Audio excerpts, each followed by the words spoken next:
Hello friends, my name is Kavita. आज मैं फिर से आप लोगों के लिए एक टॉपिक लेकर आई हूँ। बहुत ही इंटरेस्टिंग टॉपिक है। ये थोड़ा सा सिंपल और काफ़ी जनरल टॉपिक है, लेकिन ये काफ़ी ज़्यादा हेल्प करेगा आपको इंग्लिश सेंटेंसेस बनाने में और बोलने में इंग्लिश। तो चलिए स्टार्ट करते हैं हमारा आज का टॉपिक। तो पार्ट्स ऑफ स्पीच का जो पहला पार्ट है वो है नाउन। नाउन क्या होता है? नाउन जो है वो हम संज्ञा को बोलते हैं, हिंदी में इसको संज्ञा बोलते हैं। और संज्ञा जो होता है वो किसी का भी नाम होता है। अब वो नाम किसी जगह का नाम हो सकता है, किसी व्यक्ति का नाम हो सकता है किसी चीज़ का नाम हो सकता है, किसी एनिमल का नाम हो सकता है। यहाँ पर मैंने काफ़ी मतलब एग्जाम्पल्स इस तरीके से लिख के आपको दिखा दिए हैं, और मैं इनकी थोड़ी सी एक्सप्लेनेशन कम ही दूंगी। इस छोटी सी वीडियो में मैं आपको इतना ही बता पाऊँगी। और मेरी जो नेक्स्ट वीडियो होगी related to this parts of speech, उसमें मैं जब सेंटेंस फॉर्मेशन आपको करवाऊंगी तो उसमें मैं आपको समझाऊंगी प्रैक्टिकली कि इन सब चीज़ों को किस तरीके से यूज़ करते हैं। उस सेंटेंस में आप कहाँ पर नाउन होता है, कहाँ पर प्रोनाउन होता है, कहाँ पर एडजेक्टिव होता है, कहाँ पर वर्ब होता है, किस तरीके से आप यूज़ करते हैं, वो आपको प्रैक्टिकली नेक्स्ट वीडियो में पता चलेगा। यहाँ पर मैं सिर्फ आपको ये पार्ट्स ऑफ स्पीच के जो हैं नाम बताऊँगी, और मैं थोड़ा सा एक्सप्लेन करूँगी कि वो होते क्या हैं। उनके एग्जाम्पल्स आपको थोड़ा सा इलेबरेट करके नेक्स्ट वीडियो में बताऊँगी। तो मेरा जो पहला था नाउन, उसके एग्जांपल्स हैं। प्लेस का नाम जैसे हो गया आपका मुंबई, दिल्ली एक्सेट्रा। और पर्सन का नाम हो गया राहुल, परी, खुशबू एक्सेट्रा। थिंग जो है चीज़ का नाम टेबल, चेयर, पेन एक्सेट्रा। और एनिमल का नाम जो है वो डॉग, कैट, कैमल एक्सेट्रा। ठीक है। अब जो हमारा सेकंड पार्ट्स ऑफ स्पीच का जो पार्ट है वो है प्रोनाउन। प्रोनाउन जो है उसे आप सर्वनाम बोलते हैं हिंदी में। और जो भी वर्ड्स हमारे नाउन की जगह पर सब्स्टिट्यूट किए जाते हैं, मतलब नाउन्स को सब्स्टिट्यूट करने के लिए जो वर्ड्स यूज़ किए जाते हैं, उन्हें हम प्रोनाउन बोलते हैं। जैसे कि he, she, it, her, his, their etcetera. अब जो हमारा थर्ड पार्ट्स ऑफ स्पीच का जो पार्ट है वो है एडजेक्टिव। एडजेक्टिव जो है विशेषता। अब विशेषता किस चीज़ की विशेषता? जो शब्द हमारे नाउन की विशेषता बताते हैं, उन शब्दों को हम एडजेक्टिव कहते हैं। ठीक है। जैसे कि मैंने एग्जाम्पल्स में लिखे हुए हैं, डॉग, सिर्फ डॉग नहीं, ब्लैक डॉग। गर्ल, गर्ल नहीं, इंटेलिजेंट गर्ल। क्लॉक नहीं, मैं ओल्ड क्लॉक की बात कर रही हूँ, तो ओल्ड क्लॉक मैं मेंशन कर दूंगी सेंटेंस में, तो और भी ज़्यादा वो क्लैरिफाई या स्पेसिफाई हो जाता है कि मैं किस पर्टिकुलर चीज़ की बात कर रही हूँ, किस पर्टिकुलर क्लॉक की बात कर रही हूँ। हॉर्स नहीं, वाइट हॉर्स, तो ये और भी ज़्यादा क्लैरिफाई हो गया, और भी ज़्यादा स्पेसिफाई हो गया कि मैं किस हॉर्स की बात कर रही हूँ इन द सेंटेंस। फोर्थ जो पार्ट्स ऑफ स्पीच का पार्ट है वो है वर्ब। वर्ब जो होते हैं वो हमारे एक्शन वर्ड्स होते हैं। जिन शब्दों से हमें किसी के काम के करने या होने का पता चलता है, तो वो वर्ड्स जो होते हैं वो उनको हम वर्ब बोलते हैं। वर्ब जो होते हैं वो हमारे क्रिया कहलाते हैं हिंदी में।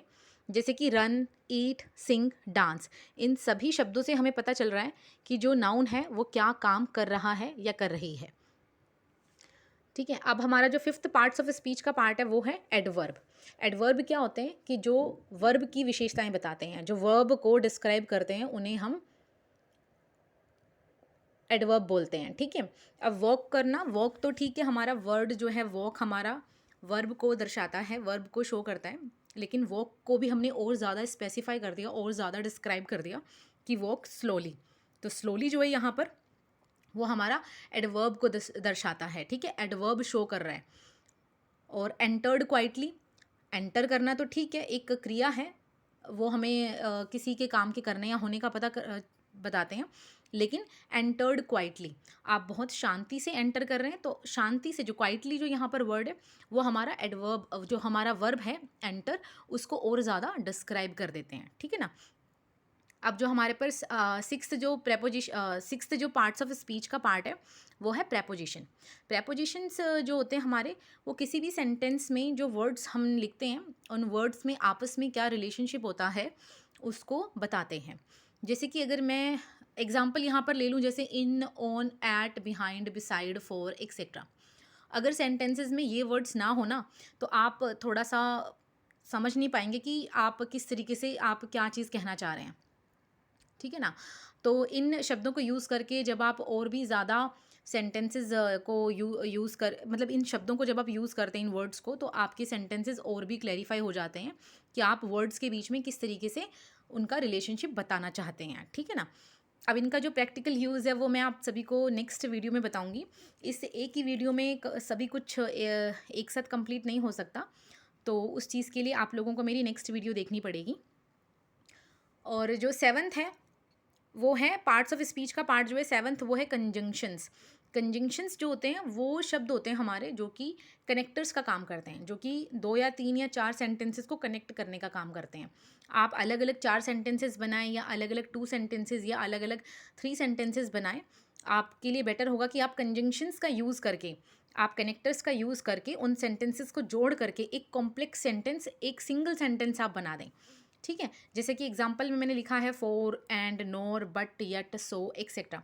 आप इन वर्ड्स को, और भी बहुत सारे हैं, आप इन वर्ड्स को यूज़ करके काफ़ी सारे सेंटेंसेस को एक साथ कनेक्ट करके आप एक सिंगल कॉम्प्लेक्स सेंटेंस बना सकते हैं। उन्हें क्या बोला जाता है? कंजंक्शंस, जो वर्ड्स एक दूसरे सेंटेंसेस को कनेक्ट करते हैं। ठीक है ना। 8th जो हमारा है पार्ट्स ऑफ स्पीच का पार्ट, वो है आर्टिकल्स। आर्टिकल्स जो हमारे पास 3 आर्टिकल्स होते हैं, ए, एन और द। ए और एन जो है वो हमारे इनडेफिनिट आर्टिकल्स होते हैं, और दा जो है वो हमारे पास डेफिनिट आर्टिकल होता है। ठीक है ना। अब ए जो है वो हम मोस्टली सिंगुलर वर्ड्स के साथ में यूज़ करते हैं, तो जैसे कि हमारा अ पियर, अ चेयर, अ टेबल, इस तरीके से। ठीक है ना। और एन जो है वो हम किन शब्दों के सामने यूज़ करते हैं, किन वर्ड्स के आगे यूज़ करते हैं, जिन वर्ड्स की साउंड या जिन वर्ड्स की प्रोनाउंसिएशन जो है वो ए, ई, आई, ओ, यू, इन इनसे मिलती जुलती हो, इन मतलब इन शब्दों जैसी साउंड हो, तो आप उनके सामने क्या यूज़ करेंगे? आप एन आर्टिकल जो है वो यूज़ करते हैं। दा जो है वो आप जैसे यूनिवर्सलिस्टिक जो चीज़ें हैं, जैसे कि नेचुरल जो चीज़ें हैं, जैसे कि for example the sun, the moon, इस तरीके से द अर्थ, इस तरीके से जो भी चीज़ें हैं आप उनके साथ में दा यूज़ करते हैं। या फिर आप जैसे किसी चीज़ को आपने मेंशन किया है, तो आप उसके आगे जैसे शुरू में पैराग्राफ में आपने ए या फिर एन यूज़ कर चुका है, आप लेटर इन द पैराग्राफ आप सेम चीज़ को आप मतलब स्पेसिफाई कर रहे हैं, मेंशन कर रहे हैं, तो आप उस चीज़ को दर्शाने के लिए कि मैं इस चीज़ को रिपीटेड यूज़ कर रहा हूँ, तो आप उसके सामने दा लगाएंगे। अब आप इन चीज़ों का जो प्रैक्टिकल यूज़ है, आप जब समझेंगे तभी आपको क्लैरिफाई होगा कि मैं क्या कहना चाह रही हूँ इन चीज़ों के बारे में।